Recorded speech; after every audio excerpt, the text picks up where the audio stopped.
नमस्कार मित्रांनो, viral Indian या यूट्यूब चॅनलवरती तुम्हा सर्वांचं पुन्हा एकदा मनापासून स्वागत। तर मित्रांनो, आज आपण या व्हिडिओमध्ये जाणून घेणार आहोत महसूल मंत्री चंद्रशेखर बावनकुळे यांच्याबद्दलची माहिती।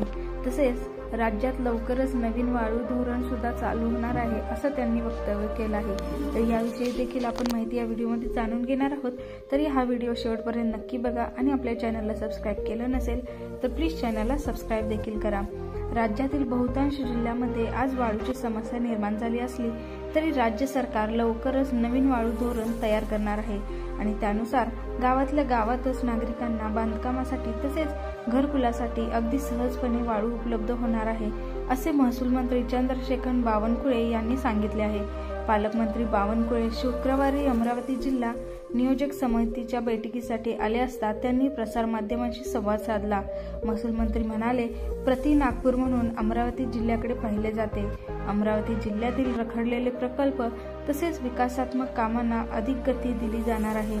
स्थानिक स्वराज्य संस्थांच्या निवडणुकीच्या दृष्टीने महायुतीमधील सर्व घटक पक्षासोबत चर्चा केली जाईल, मात्र अंतिम निर्णय हा स्थानिक पातळीवरच होईल। स्थानिक स्वराज्य संस्थेच्या निवडणुकीत सुद्धा विकास हाच अजेंडा राहणार असून आम्हीच सत्ता प्राप्त करू असा विश्वासही त्यांनी व्यक्त केला।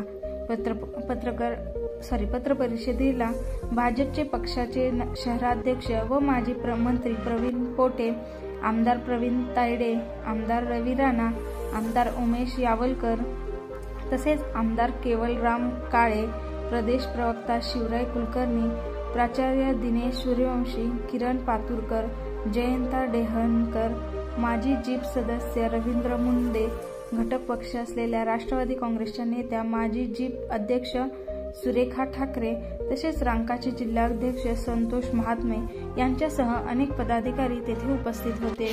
मनसे प्रमुख राज ठाकरे यांनी कालच ईव्हीएम बाबत शंका व्यक्त केली होती, मात्र राज ठाकरे हे प्रगल्भ नेते असून त्यांच्याकडून ईव्हीएम बाबत काँग्रेसचा अजेंडा चालविला जाऊ नये अशी अपेक्षा आहे असे देखील महसूल मंत्री चंद्रशेखर बावनकुळे यांनी एका प्रश्नाच्या उत्तरात सांगितले।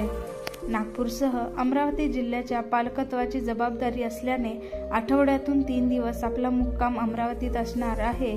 तसेच सर्वसामान्य नागरिकांच्या तक्रारी देखील ऐकून त्या सोडवण्याच्या दृष्टीने प्रशासनाला बाध्य केले जाईल। याशिवाय विरोधी पक्षातील लोकांकडून आलेल्या सूचना तक्रारीचे सुद्धा आम्ही योग्य ती दखल घेऊ असे देखील पालकमंत्री म्हणाले। जर काही चंद्रशेखर बावनकुळे यांच्याबद्दल बोलायला गेलं तर हे 13व्या महाराष्ट्र विधानसभेचे सदस्य होते आणि ऊर्जा, नवीन आणि नवनवीकरण ऊर्जा मंत्रालय, महाराष्ट्र राज्य उत्पादन शुल्क मंत्री देखील होते। ऊर्जा, नवीन व नवीकरणीय ऊर्जा मंत्रालय 26 डिसेंबर 2014 रोजी देखील नागपूरचे पालकमंत्री म्हणूनही त्यांची नियुक्ती करण्यात आली होती। त्यांनी कामठी विधानसभा मतदारसंघाचे प्रतिनिधित्व देखील केले आहे आणि ते भारतीय जनता पक्षाचे आमदार आहेत। 2004, 2009 आणि 2014 पासून विधानसभा सदस्य म्हणून देखील त्यांचा हा 3रा कार्यकाळ होता। महाराष्ट्राच्या आरोपांमुळे बावनकुळे यांना भाजपने विधानसभा निवडणूक लढवण्यासाठी तिकीट दिले नाही, ते त्यांच्या पत्नी ज्योती यांना देण्यात आले। त्यांनी कामठी येथून 2019च्या विधानसभा निवडणुकीचा फॉर्म भरला होता, परंतु शेवटच्या क्षणी त्यांचा फॉर्म भरल्यानंतर ज्योती यांना भाजपने एबी फॉर्म नाकारला होता। 2012 मध्ये ते देवेंद्र फडणवीस संघात भारतीय जनता पक्ष महाराष्ट्र राज्य युनिटचे सचिव होते। मंत्रिमंडळ विस्तारात त्यांना 10 जुलै 2016 रोजी राज्य उत्पादन शुल्क विभागाचा कार्यभार देण्यात आला। चंद्रशेखर बावनकुळे यांचा जन्म कामठी येथे एका मराठी तेली कुटुंबात झाला होता। चंद्रशेखर बावनकुळे यांनी ज्योती यांच्याशी विवाह केला। त्यांना एक मुलगी आणि एक मुलगा देखील आहे।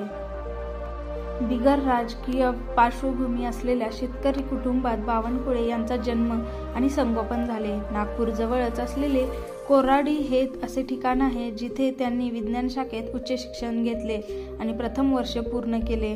वर्ष 2022ला बावनकुळे हे महाराष्ट्र भाजपच्या अध्यक्षपदी विराजमान देखील झाले।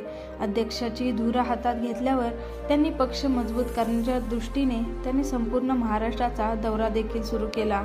तर मित्रांनो, ही होती चंद्रशेखर बावनकुळे यांच्याबद्दलची माहिती, तुम्हाला त्यांच्याबद्दल काय माहिती हे नक्की कमेंटमध्ये सांगा। तसेच व्हिडिओ आवडला असेल तर लाईक करा व आपल्या फ्रेंड्ससोबत शेअर करा व अशाच इंटरेस्टिंग व्हिडिओसाठी व्हायरल इंडियनला व्हिजिट करा।